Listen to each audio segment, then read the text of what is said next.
Hey guys, Mike Linares here with SimpleNursing.com. I'm so excited about today's lecture because we're going to be talking about the 3 things that you need to know to cut your study time by 60% and still score a B on your next nursing exam. So we're going to go into it right now. So the 3 things that you really need to know I have outlined right here.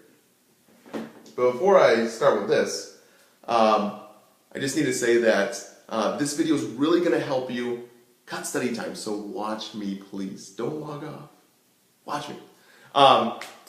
The main thing that we do for SimpleNursing.com is make nursing school more simpler.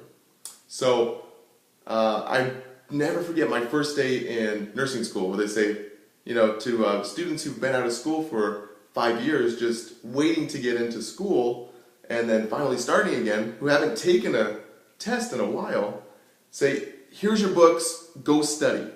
I kind of liken it to, we're at a big river, and the river's just, really, really raging. And the whole class is standing at the river, and the instructor says, here's your tools, your book and your PowerPoints and all, and cross the river. Build a boat, cross the river.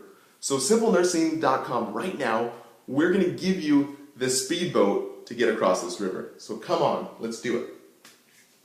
So let's get across this river in this speedboat. So tip number 1 for your 3-tip manuscript, we can call it, is do 15-minute increments of studying. So I see people block out 2 hours a time, 3 hours a time to study just straight through. And studies have shown that you understand and you retain the amounts of information on the ends of those study sessions. You lose everything on the in-between time. But you really only retain the stuff that you started at the beginning and you really learn at the end. So, cut your study time by 15-minute increments. So, if you're studying cardiology for that day, you're going to study cardiology for 15 minutes, okay? And then you're going to take a 5-minute break, then you're going to study again for 15 minutes.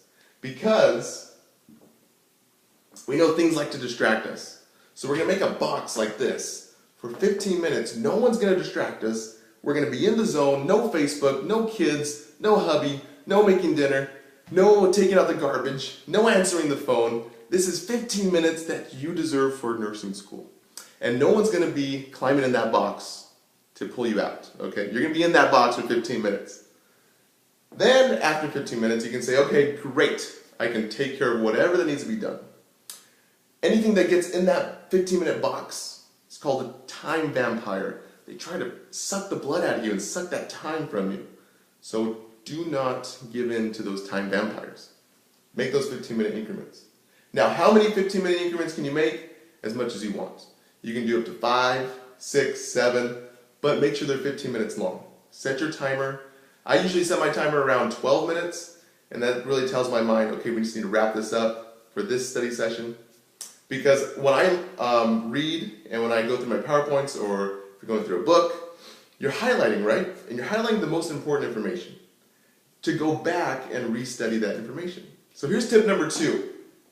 Tip number 2, we're going to be talking about all the highlighted information that we got from our 15-minute increments. We're bringing that highlighted information down and making note cards out of them. So we're writing keywords on our note cards and writing something on the back of the note card that is really provoking us to thought. Now, when you make note cards, make sure you don't put 1 question on 1 note card, okay? Put 5 questions, up to 5, on 1 note card. Because you don't want to be carrying around a big fat stack of note cards anywhere you go. Because it's going to be inconvenient for you and you're not going to keep up with it. So why do the note cards? I'll tell you right now in 3 easy steps. It's going to cut your study time. You're going to be only understanding basically by the key concepts, and you're putting all that highlighted information down into some note cards. It's more convenient for you, rule number 2, because you can take it to go anywhere. Go to the grocery store with them, go to the kids' soccer games, go to the karate center, go anywhere you need to go with your note cards. And the last reason is because note cards are fun and friendly. Because they're going to help you understand and focus on those key concepts that really sets you up for rule number 3, for your NCLEX questions. Because when you're studying we usually study in blocks of time and we study in pathophysiology form. We don't really study with keywords in mind.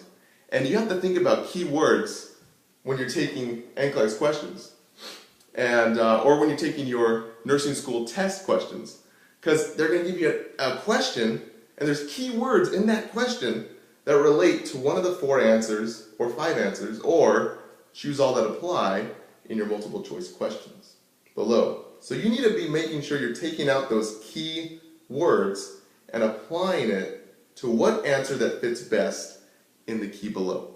So that's why rule number 3, I talk about taking 50 to 100 NCLEX questions if you want to really get a B or better on your next nursing exam.